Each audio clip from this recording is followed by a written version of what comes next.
Quinta-feira, 3 de abril de 2014. Seja bem-vindo, a gente está começando agora o canal de notícias aqui pela UPF TV. Então fique com a gente e veja só o que nós preparamos para esta edição. Mais de 1.500 profissionais e estudantes da saúde participam aqui na UPF do 9º Congresso Médico de Passo Fundo. No estúdio, nós vamos falar sobre esta oportunidade dos profissionais da área se atualizarem. Nosso convidado é Paulo Hoff, o médico que é diretor-geral do Instituto de Câncer do Estado de São Paulo e também diretor-geral do Centro de Oncologia do Hospital Sírio-Libanês. Nós vamos mostrar também a nova lei para reduzir o tempo de espera nas filas das lotéricas em Passo Fundo. E ainda vamos falar sobre os preparativos para o 12º Festival Internacional de Folclore de Passo Fundo. Aqui no estúdio, vamos bater um papo com o presidente do festival, Paulo Dutra. Então, continue conosco, porque aqui você já sabe, né? Encontra mais conteúdo.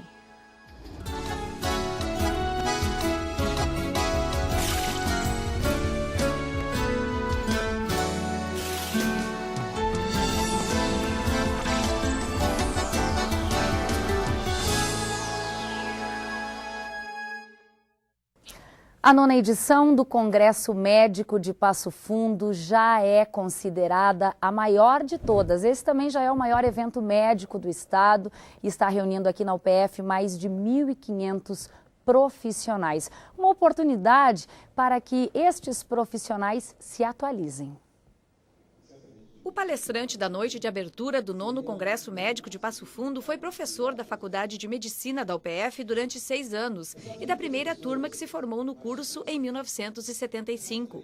JJ Camargo é um dos nomes referência em cirurgia torácica, responsável pelo primeiro transplante de pulmão da América Latina. É idealizador e diretor médico do Hospital Dom Vicente Scherer, do Centro de Transplante da Santa Casa de Porto Alegre e presidente da Academia Sul-Rio-Grandense de Medicina. É autor de mais de 6 livros, entre eles o de crônicas A Tristeza Pode Esperar, e já realizou mais de 900 conferências e palestras. Aqui ele falou sobre a humanização da medicina. Nós precisamos recuperar o glamour da velha medicina e que foi se perdendo na medida em que a medicina se consumiu em tecnologia e o lado humano do atendimento foi negligenciado. Então esse é um aspecto que eu pretendo também de passagem abordar nisso, que é uma espécie de pílulas de felicidade, uma coisa muito rápida para discutir momentos e situações em que a gente pode ser mais ou menos sábio. O 9º Congresso Médico reúne mais de 1.000 profissionais, lideranças médicas e estudantes de medicina de Passo Fundo e região para atualizar temas ligados à medicina e à saúde. Nós teremos nas 2 grandes salas assuntos do dia a dia do profissional da saúde, não só médico, assuntos como colesterol, dor de cabeça, dores nas costas, diabetes, hipertensão, etc. E em 4 salas paralelas, com capacidade média de 100 lugares cada, assuntos de ponta das especialidades. Assim nós conseguimos atrair médicos de todas as áreas, de todos os municípios para Passo Fundo, e graças também à presença de renomados nomes da medicina nacional. O congresso é uma promoção da Associação Médica do Planalto e tem o apoio da UPF. E a gente aqui no estúdio segue falando do 9º Congresso Médico de Passo Fundo. Temos o prazer de receber o oncologista Paulo Hoff, que está na cidade participando do evento. O Dr. Paulo é o diretor-geral do Instituto do Câncer do Estado de São Paulo, também diretor-geral do Centro de Oncologia do Hospital Sírio-Libanês, professor da USP e quase nascido em Passo Fundo, não é, doutor? Sua mãe de Passo Fundo, seu pai de Santa Bárbara, o senhor nasceu no Paraná. Obrigada pela sua presença aqui, seja muito bem-vindo. É um grande prazer estar aqui. Eu costumo dizer que, apesar de ter sido nascido no Paraná, eu me considero passofundense. Eu passei aqui aqueles anos importantes de formação, vim para cá com 5 anos, saí só com 16 anos, então me considero em casa aqui. Estudou aqui, fez muitos amigos. Num encontro como esse, dá tempo de rever algumas dessas pessoas também, doutor, na sua vinda a Passo Fundo? A gente tem que encaixar, né? Já visitei minha tia, é importante, visitei alguns locais, vi o progresso da cidade. É sempre um prazer estar aqui. Bom, gostaria já, num primeiro momento, doutor, lhe perguntar uma breve avaliação desse congresso que já se consolida como o maior aqui no estado. Com que impressão o senhor fica desde a abertura de ontem à noite? Veja, esse é o meu segundo congresso aqui em Passo Fundo. Eu tive a oportunidade de participar da edição anterior e a impressão que a gente tem é a mesma, um congresso cada vez mais pujante e que realmente reflete muito bem a posição de Passo Fundo como grande centro provedor de serviços médicos, não só para esta região do estado do Rio Grande do Sul, mas também Santa Catarina, Paraná e outros lugares. Eu acho que esse congresso ajuda muito Passo Fundo a se consolidar no cenário nacional como um centro de referência de atendimento médico. Aqui nos bastidores o senhor me contava também sobre a imagem da universidade, principalmente do curso de medicina em todo o país. Nós estamos passando por um período muito interessante na formação médica do Brasil. Nós temos necessidade, e essa é real pelo aumento da população, de aumentarmos o número de médicos disponíveis para a nossa população para que o atendimento seja adequado. Mas a qualidade desses médicos é fundamental. Quando as entidades médicas e acadêmicas discutem a forma como esse acesso precisa ser dado à população, o que nós estamos discutindo é a qualidade. E aí você vê uma universidade como a UPF, com um curso de medicina extremamente bem conceituado, colaborando realmente para formar profissionais que vão se inserir no serviço da população como nós queremos, com alta qualidade. Eu posso lhe dizer que onde se conversa em área médica, os profissionais formados pela UPF são sempre muito bem lembrados, porque eu acho que é um reflexo da qualidade que a UPF tem procurado dar desde o início da sua faculdade de medicina aqui em Passo Fundo. Doutor, na visão de quem não é profissional da área da saúde, a oncologia parece ser uma das áreas mais difíceis, por tratar de uma doença que a cura não se apresenta em todos os casos. O senhor também é conhecido por ter tratado o ex-vice-presidente José de Alencar, o ex-presidente Lula, a atual presidente Dilma. Isso torna um pouco mais complicado o desempenho da sua função? Olha, a gente sempre diz que o médico tem que tratar todos os pacientes da mesma maneira, mas não há como negar que, dependendo da posição do paciente, algumas modificações na forma do atendimento precisam ser consideradas. E o estresse que se apresenta junto com um paciente bastante conhecido realmente é maior do que quando você tem o paciente mais normal. Mas eu sempre digo que eu trato meus pacientes da mesma maneira, porque eu acho que todos os meus pacientes são VIPs. Todos os pacientes que entregam a sua saúde a um profissional médico devem ser considerados da maior maneira possível, porque ele está entregando o que ele tem de mais valioso para esse profissional, que é a sua saúde, a possibilidade de continuar com uma vida produtiva com a sua família. Então a gente tenta levar da melhor maneira possível o estresse desses pacientes um pouco mais notórios. Certamente a cobrança da imprensa também influencia um pouco nas decisões, não é, doutor? Essa é pesada. Duas coisas são uma constante. Claro, a imprensa, e dentro do seu papel, querendo informar e saber os detalhes, e o direito do paciente à privacidade, que a gente procura manter e proteger o máximo possível. Toda vez que a gente fala sobre o tratamento de algum paciente, é realmente porque o paciente pediu que isso fosse feito, senão a gente mantém o sigilo da melhor forma possível. Doutor, um diagnóstico de câncer nos dias de hoje no Brasil, ano de 2014, ele oferece mais perspectivas do que um diagnóstico dado 10 anos atrás? Com certeza. No mundo inteiro houve um avanço marcante. Você, por exemplo, mencionou alguns pacientes notórios que nós tivemos oportunidade de colaborar no tratamento e muitos deles estão absolutamente bem. A nossa presidente, por exemplo, aí exercendo o seu mandato e sem nenhuma sequela do tratamento que foi feito para eliminar o seu câncer. Agora, claro que nós temos o que evoluir ainda.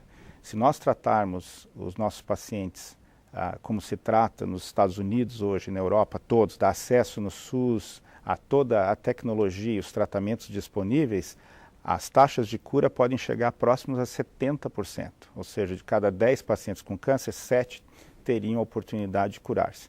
No Brasil, infelizmente, nós ainda não estamos neste parâmetro. Nós já tratamos e curamos mais da metade dos pacientes, mas ainda há um espaço, um gap que precisa ser preenchido, E a gente tem feito esforços realmente para tentar fazer com que o tratamento no SUS seja cada vez mais próximo daquele que pode ser oferecido em grandes centros, como o Sírio-Libanês, Albert Einstein e outros centros de referência no Brasil. Que infelizmente são acessíveis a uma minoria doente.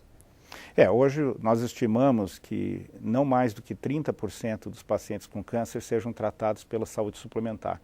Ou seja, nós temos uma massa de 70% dos pacientes que precisam receber atendimento adequado pelo SUS, que vem melhorando. Se nós olharmos a verba aplicada em oncologia pelo Ministério da Saúde, ela cresceu bastante nos últimos anos, mas ainda é, infelizmente, insuficiente para fazer tudo o que nós achamos que é necessário para todos os pacientes. Doutor, o tempo já estourou aqui, mas é uma última pergunta. Eu não posso deixar de perguntar a sua opinião, pela experiência que o senhor tem como médico. Qual é a sua opinião sobre a vinda de médicos de outros países para atender, principalmente pelo Sistema Único de Saúde? E com pouco tempo para responder. 30 segundos. Olha, eu trabalhei, terminei minha formação nos Estados Unidos, fui muito bem recebido, fui professor universitário nos Estados Unidos e era um estrangeiro. Então, eu acho que isso mostra já o que eu penso. Eu acho que é muito importante que a gente valorize, aceite e utilize de médicos estrangeiros quando for necessário para o atendimento dos nossos concidadãos. No entanto, para que eu pudesse fazer isso nos Estados Unidos, eu me submeti a todas as provas que estabeleciam a minha capacidade técnica para fazer esse atendimento. Então, eu sou a favor da incorporação de médicos da onde for necessário, mas acho importante que eles venham com capacitação comprovada e mais, que esses profissionais venham ao Brasil, muitos deles com o intuito de formar a família e melhorar o nível cultural do nosso povo, eles que se adicionem à sociedade. Certamente tem que ser tratado com maior respeito, e esses profissionais, muitos deles são excelentes, mas é importante que a sociedade tenha certeza do nível de formação, que seja adequado e qualificado para tratar o paciente. O paciente do SUS tem que ser tratado com o mesmo carinho e com a mesma técnica do que o paciente que recebe atendimento no sistema de saúde suplementar. Doutor, muitíssimo obrigada. Um bom congresso para o senhor e um bom retorno. Obrigada. Muito obrigado. Bom, na Câmara de Vereadores de Passo Fundo foi realizada ontem uma sessão solene em resgate à história dos vereadores da bancada do PTB na época, o partido do então governador do estado, Leonel Brizola, e presos pela ditadura militar. É que esse ano o país lembra os 50 anos do golpe. No plenário principal da Câmara de Vereadores, a sessão solene em resgate à história dos vereadores presos pela ditadura militar de 1964 contou com boa participação do público. De autoria do vereador Isamar Oliveira, o encontro homenageou os representantes do Legislativo do período de 1963 a 1967. E nós nos mantivemos em reunião permanente na Câmara de Vereadores e toda a bancada do PTB da época se propugnou para que a Câmara de Vereadores de Passo Fundo se pronunciasse contra o golpe militar e a favor do governo legítimo de Jango Goulart. Nessa época, os integrantes do Legislativo de Passo Fundo foram levados para dar explicações na capital do estado, em Porto Alegre. Porque jamais poderíamos imaginar que, pelo simples fato de nós sermos do PTB e brizolista, daria motivo a uma prisão de 33 dias incomunicáveis. É uma estupidez. É uma coisa que não se admite, que não se aceita. Mas fomos bem tratados, boa alimentação, etc. E ninguém nos tocou. A solenidade marca um período da política e da história brasileira em que militares conduziram o país e colocaram em prática vários atos institucionais. Naquela época, nos momentos iniciais do golpe militar, não tinha se instalado a ditadura, que se instalou depois, um ano mais ou menos depois, que começou a haver o programa de torturas e prisões, etc. Naquele momento a prisão era uma, digamos assim, uma tentativa de acabar com o comunismo, entre aspas, do PTB em Passo Fundo e dos vereadores que atuavam contrariamente à ditadura que se instalava. Depois do intervalo, nós vamos falar sobre os preparativos para o 12º Festival Internacional de Folclore de Passo Fundo. Já está com a gente aqui no estúdio o presidente do evento, Paulo Dutra. E ainda vamos falar sobre a nova lei para reduzir o tempo de espera nas filas das lotéricas de Passo Fundo. A gente já volta.